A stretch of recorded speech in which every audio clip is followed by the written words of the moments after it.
سب سے بڑا بادشاہ اکبر بادشاہ، اور وہ جو اکبر بادشاہ ہے اور سب سے زیادہ ذی حشمت اور ذی وجاہت مانا گیا، تو وہ بادشاہ نے اپنا ایک علیحدہ دین چلایا تھا، اس کا نام دین الہی تھا۔ اس کا کلمہ بھی الگ تھا، لا الہ الا اللہ اکبر ذل اللہ۔ اس نے ملا جلا سا وہ کر لیا تھا ایک دین، اور اس پہ عمل بھی کیا کہ ہندوؤں سے بھی شادی کر لو اور مسلمان سے بھی کر لو، وہاں بھی جا کر کے بیعت ٹیک دو اور مسجد میں بھی چلے جاؤ، ہولی دیوالی بھی منا لو، اور صاحب مطلب یہ کہ وہ جو ہے عید اور بقرعید بھی منا لو۔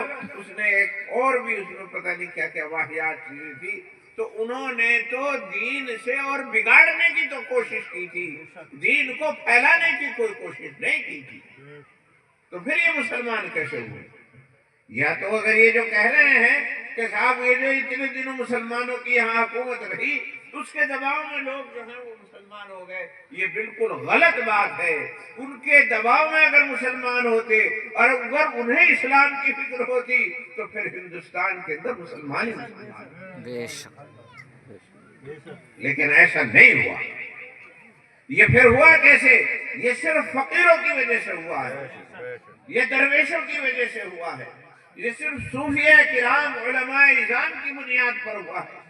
انہوں نے محبت کا جام پھیلایا، انہوں نے یہاں اصل محبت کا جام پھیلایا، لوگوں کو محبتیں دی، جو لوگ کچلے ہوئے تھے انہیں سینے سے لگایا، جنہیں روٹی نہیں ملتی تھی ان کے لنگر خانوں میں انہیں کھانے ملے۔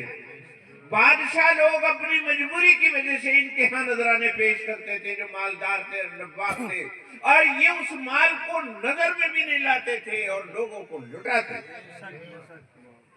حضرت نظام الدین اولیاء رحمت اللہ علیہ، حضرت نظام الدین اولیاء رحمت اللہ علیہ کے یہاں اتنا بڑا مجمع، ہزاروں لوگ روزانہ کھانا کھاتے تھے،